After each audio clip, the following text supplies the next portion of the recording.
নমস্কার বন্ধুরা, আপনাদের সবাইকে আরো একবার আমার এই চ্যানেল বেঙ্গল অ্যাফেয়ার্সে স্বাগত।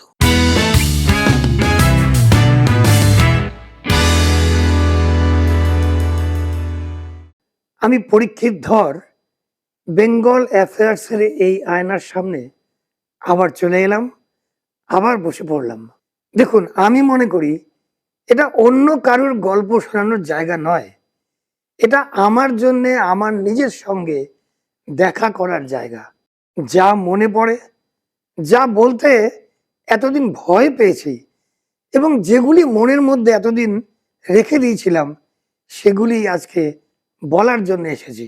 সব একটু একটু করে বলবো, আপনাদের সঙ্গে শেয়ার করব।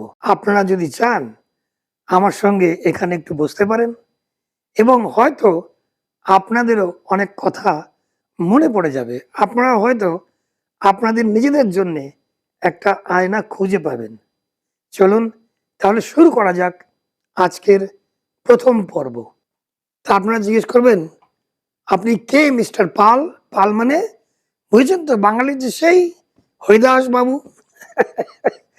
আপনারা বলবেন, আপনি কে মশাই পাল বাবু, যে আপনার গল্প শুনবো?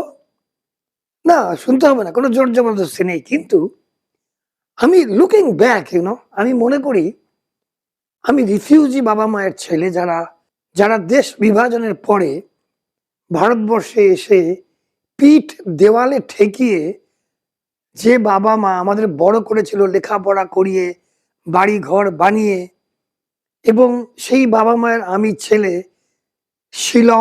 শিলংয়ে জন্ম নিয়ে কলকাতায় বড় হয়ে প্রফেশনাল ক্যারিয়ার গুজরাটে আহমেদাবাদে শুরু করে তারপরে এই সুদূর দক্ষিণ পূর্ব আফ্রিকাতে গত ৩৫ বছর ধরে আমি দাপিয়ে বেরিয়েছি। তার গল্পটা মোটামুটি খারাপ হবে না। আসলে আমার এই ভিডিওগুলো আমি আমাকে বলতে চাই, আমি আমার রিফ্লেকশন দেখতে চাই। যেমন আমার তো প্রচুর পপুলার ভিডিও চ্যানেল আছে আমার, যেমন বাংলা মোটিভেশন সেন্টার, ভালো, ওখানে ভালোই সাবস্ক্রাইবার। তারপরে হিন্দি আছে যেমন জিন্দেগি অর জিনা, এখানেও ভালো সাবস্ক্রাইবার আছে আছে কয়েকটা ভালো, ঠিকই আছে, আই এম ভেরি হ্যাপি। কিন্তু এখানে আমি আমার সঙ্গে কথা বলতে চাই, আমি আমার জীবনের রিফ্লেকশনটা আমি এখানে দেখতে চাই। যার জন্যে আমি ঠিক করেছি আমি অন্যের গল্প না বলে আমি আমার গল্প বলবো। Very interesting. তো আমি শুরু করব একেবারে ময়মনসিংহ থেকে।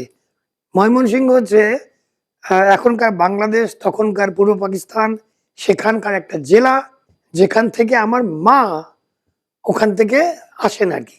আর বাবা হচ্ছেন সিলেট ডিস্ট্রিক্টের হবিগঞ্জ বলে একটা শহর বা মহকুমা শহর, যাই হোক সেখানকার।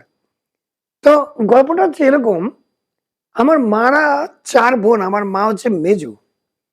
আমার দাদু, যিনি নাকি কোনো বোধহয় চাকরি করতেন ওই জমিদারের, ময়মনসিংহের জমিদারের অফিসে বোধহয় কিছু ছিলেন ওখানকার, তো সেখানে চাকরি করতেন আর হোমিওপ্যাথিক ওষুধ উনি দিতেন, মানুষকে ট্রিটমেন্ট করতেন।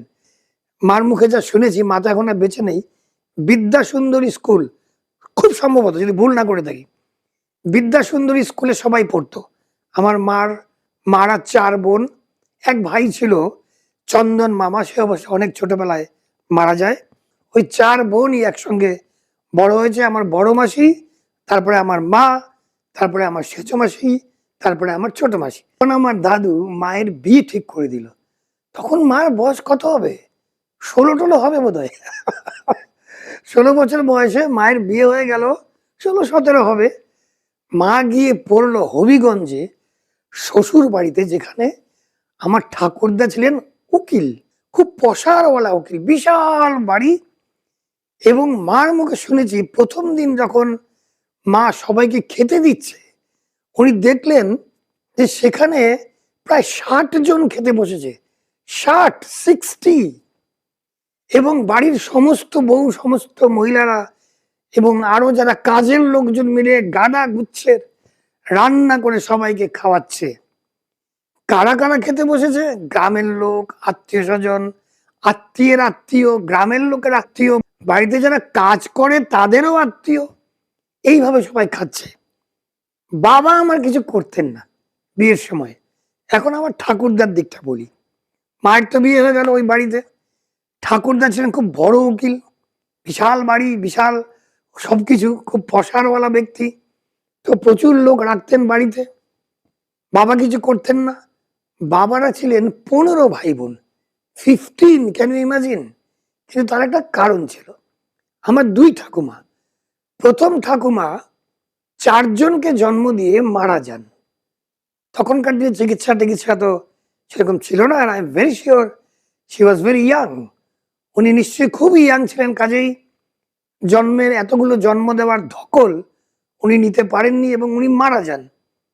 তারপরে সেই ছোট ছোট বাচ্চাগুলোকে, ইনক্লুডিং আমার বাবা, এক কাকা আর তারপরে 2 পিসি, 4 জন, এই 4 জনকে রেখে যখন প্রথম মা মারা যান, আমার ঠাকুরদা আবার বিয়ে করেন এবং সেই দ্বিতীয় পত্নীর তরফ থেকে তিনি পান আরো 11 জন, আরো 11 জন। তখনকার দিনে এরকমই ছিল, প্রচুর বাচ্চা কাচ্চা হতো, কারণ গোলা ভরা ধান, পুকুর ভরা মাছ এসব ছিল, তো কাজে লোক কেয়ার করতো না। তো যাই হোক, এইভাবে আমার মা ওই বাড়িতে গিয়ে পড়লেন। এবং পরে যখন, আমি এটাও মার মুখে শুনেছি, যখন আমার দ্বিতীয় ঠাকুরমার কোনো বাচ্চা হচ্ছে, তখন আমার মায়েরও বাচ্চা হচ্ছে, এইরকম শুনেছি। কারণ আমার কাকা আছে, পিসি আছে, যারা আমার দাদার থেকেও ছোট বয়সে, কাজেই এটা হতেই পারে। তো ভেরি ইন্টারেস্টিং। কাজেই এইরকম একটি পরিবার দেশ বিভাগের পরে পড়লো মহা বিপদে। কোথায় যাবে? আমার বাবা তো কোনোদিন কোনো কাজকর্মই করেনি। অবশ্য কলকাতায় পড়াশোনা করে বিএ পাসটা করেছিল শুনেছি স্কটিশ চার্চ কলেজ থেকে। কলকাতায় এসে পড়াশোনা করে আবার ফেরত চলে গেছিল তদানীন্তন পূর্ব পাকিস্তানের সিলেটে। দেশ বিভাগের পরে যখন বাঙালিরা পূর্ব পাকিস্তান থেকে যখন এই ভারতবর্ষে আসা শুরু করলো, বেশিরভাগ বাঙালিরাই এলেন পশ্চিমবঙ্গে। পশ্চিমবঙ্গে এলেন তো, কিন্তু আমার বাবা মারা, আমার কাকারা, পিসিরা সবাই তারা ঢুকলেন আসামে। কারণ সিলেট ডিস্ট্রিক্টের একটা বর্ডার ছিল, ডাউকি বর্ডার। সেই ডাউকি বর্ডার দিয়ে তারা ঢুকলেন আসামে। এবং যে শহরে এলেন সেই শহরের নাম ছিল, বা এখনো আছে, শিলং, যেখানে আমার জন্ম। সেই শিলং শহরে আমার জন্ম। অনেক বছর পরে তারা যখন সেটেলড হয়ে গেছে মোটামুটি শিলংয়ে, তখন আমার জন্ম হয়েছিল। এই আজকে এই জন্মের গল্পটা বলে আমি আজকের এই পোর্শনটা শেষ করব।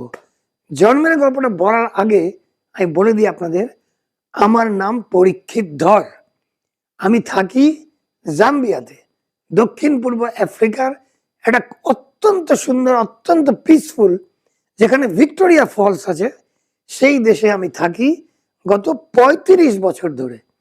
এবং এই যে গল্পটা, এই যে আমার জার্নি, এই যে শিলং থেকে কলকাতা, আমি আবার বলছি, রিপিট করছি, সরি, শিলং থেকে কলকাতা, কলকাতা থেকে আহমেদাবাদ, আহমেদাবাদ থেকে বরোদা, কি কি কি কি ভাবে, কত কি করে আমি আজকে এখানে এসেছি। এবং আমি আমার আমার হিসেবে, হয়তো অনেকের হিসেবে নয়, কিন্তু আমার হিসেবে আই হ্যাভ মেড ইট। আমার যা করার কথা ছিল আমি ততটুকু করেছি। আমার ক্ষমতায় আমার যা করার কথা, আমার যেখানে পৌঁছানোর কথা, আমি সেখানে পৌঁছেছি।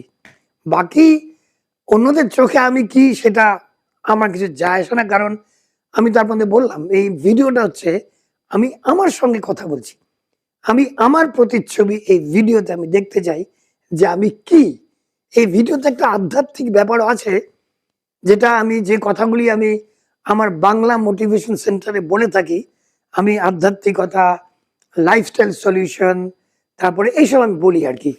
তো যাই হোক, তো ন্যাচারালি কিছু ওইরকম কথা চলে আসে এখানে। তো আজকে শেষ করব আমি ওই শিলংয়ের আমার জন্মের বৃত্তান্তটা দিয়ে। আমার জন্ম হয়েছিল রেড ক্রস হসপিটালে। রেড ক্রস তখন খুব ভালো হসপিটাল, এখনো নিশ্চয়ই ভালো আছে। রেড ক্রস হসপিটাল ছিল বা এখনো আছে শিলংয়ের লাবান অঞ্চলে, লাবান, সেখানে রেড ক্রস হসপিটাল আছে। সেখানে যেদিন আমার জন্ম হলো তার দুদিন পরে আমার মা যখন আমাকে দুধ খাওয়ানোর জন্য বুকে টেনে নিলেন, দেখলেন এ কি, এটা তো একটা মেয়ে, সর্বনাশ করেছে। আমার মা তো ক্ষেপে লাল, তারপরে রেগেও গেছেন, কান্নাকাটিও করছেন। আমার বাবা তো বলি কি হলো কি হলো, বলি তো মেয়ে। মেয়ে? বলে হ্যাঁ এটা মেয়ে। হেড নার্স দৌড়ে এলো, দৌড়ে আসার পরে হেড নার্স তো দেখে একেবারে ক্ষমা চেয়ে হাতে পায়ে ধরে, খুব ভুল হয়ে গেছে। কারণ এখানে একটা ট্যাগ থাকে না, ট্যাগ বাচ্চাদের যারা নতুন জন্ম নেয়, সেই ট্যাগের নাম্বারও আলাদা। তো হেড নার্স সঙ্গে সঙ্গে সেই মেয়েটিকে নিয়ে গেল ওই ক্রেশ বা কোথায়, সেখান থেকে আমাকে এনে দিল। দেখুন, আমি কিন্তু সেই আমি যে আমার মায়ের কাছে আমার দাদাদের সঙ্গে, আমার মুখের সঙ্গে আমার দাদা দিদির খুব মিল আছে, আমার মায়েরও মিল আছে, আমার বাবারও মিল আছে। কাজেই আমি কিন্তু আসল। মা তো এত রেগে গেল যে ওই ওই নার্সের তো চাকরিই যায়। বাবা অনেক বোঝালেন, সবাই বোঝালেন, তারপরে মা তো কিছুতেই বুঝবে না।